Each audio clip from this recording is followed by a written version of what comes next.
আসসালামু আলাইকুম বন্ধুরা, কেমন আছো? আশা করছি ভালোই আছো। আলহামদুলিল্লাহ, আমিও তোমাদের দোয়ায় ভালো আছি। আজকে আমি নতুন আইটেমে ডিম দিয়ে আলু আর মিষ্টি কুমড়ো দিয়ে রান্না করব। প্রথমে আলুটাকে আমি ভেজে নিচ্ছি, মিষ্টি কুমড়ো হালকা করে ভাজবো, তারপরে ডিমগুলোও ভাজবো। ভেজে তারপরে পেঁয়াজ কুচি দিয়ে মশলা দিয়ে কষিয়ে তারপরে রান্না করব। আলুগুলো ভাজা হয়ে গেছে, এখন আমি উঠিয়ে নেব।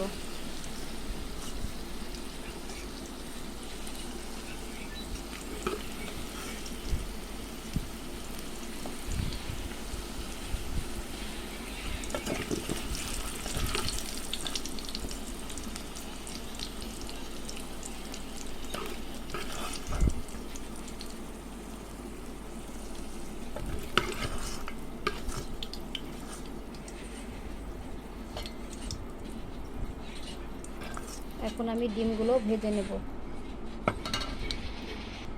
প্রথমে দিয়ে দেব লবণ, তারপরে সামান্য পরিমাণ একটু হলুদের গুঁড়া,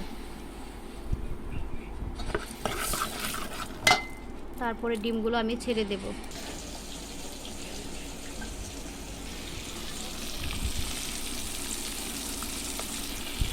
ডিমটা ভাজা হয়ে গেছে, এখন আমি নামিয়ে ফেলবো।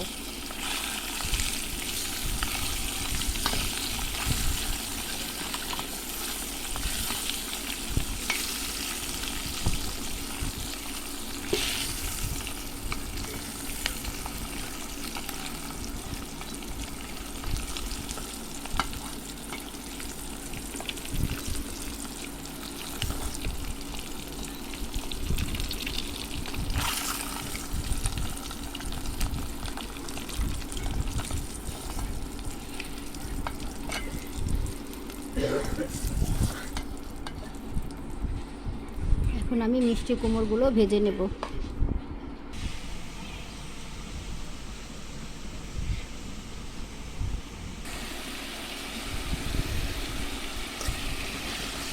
মিষ্টি কুমড়োগুলো হালকা করে ভেজে নেব।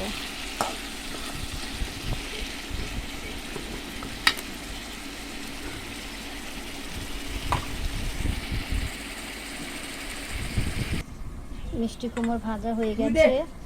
মিষ্টি কুমড়ো ভাজলাম, আলু ভাজলাম, ডিম ভাজলাম। এখন পেঁয়াজের কুচি দিয়েছি। পেঁয়াজটা একটু লাল লাল হয়ে গেলে তারপরে মশলাগুলো দেব। তবে আমি রান্না করছি বন্ধুরা, আপনাদের সাথে আমি শেয়ার করে নিচ্ছি। যদি আমার ভিডিও দেখতে ভালো লাগে তো অবশ্যই একটা লাইক দিবেন আর সাবস্ক্রাইব করে পাশে থেকে যাবেন।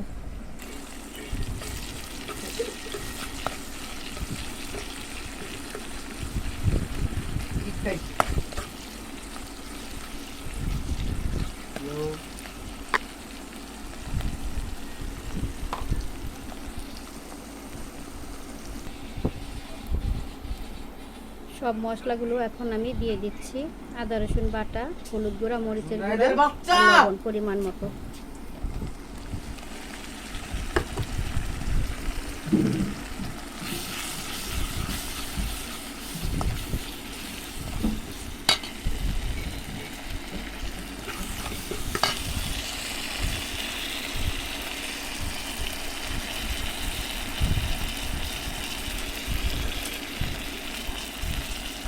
সামান্য পরিমাণ একটু পানি দিয়ে দিলাম।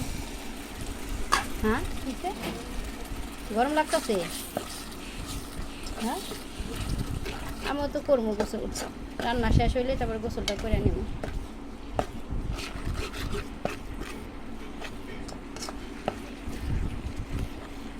আজকে এমনি রাঁধতে দেরি হয়ে গেছে, বাজারে গেছি। যেদিন বাজারে যাই সেদিন দেরি হয়ে যায়।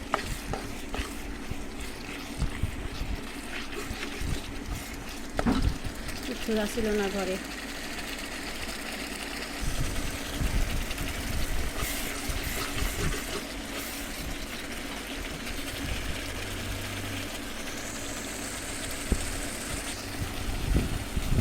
তেল উঠে গেছে, এখন আমি আলু আর মিষ্টি কুমড়োগুলো দিয়ে দেব।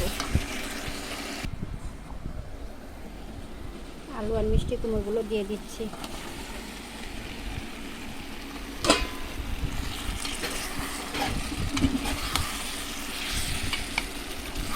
ডিম দিয়ে আলু আর মিষ্টি কুমড়ো দিয়ে কীভাবে রান্না করছি আর কি, তা আপনাদের সাথে শেয়ার করে নিলাম। পরিমাণ মতো পানি দিয়ে দিলাম।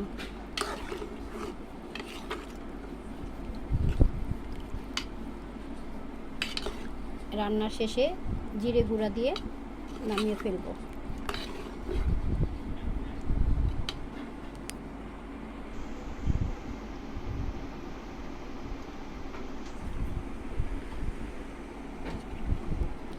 একটু ঝোল রাখলাম, সামান্য একটু টানাবো আর কি, কারণ যেহেতু আলু আর মিষ্টি কুমড়ো দিয়েছি তার জন্য একটু ঝোল রাখলাম। খেতে দারুণ মজা লাগে। কে কে এভাবে রান্না করে খান অবশ্যই কমেন্ট বক্সে জানাবেন।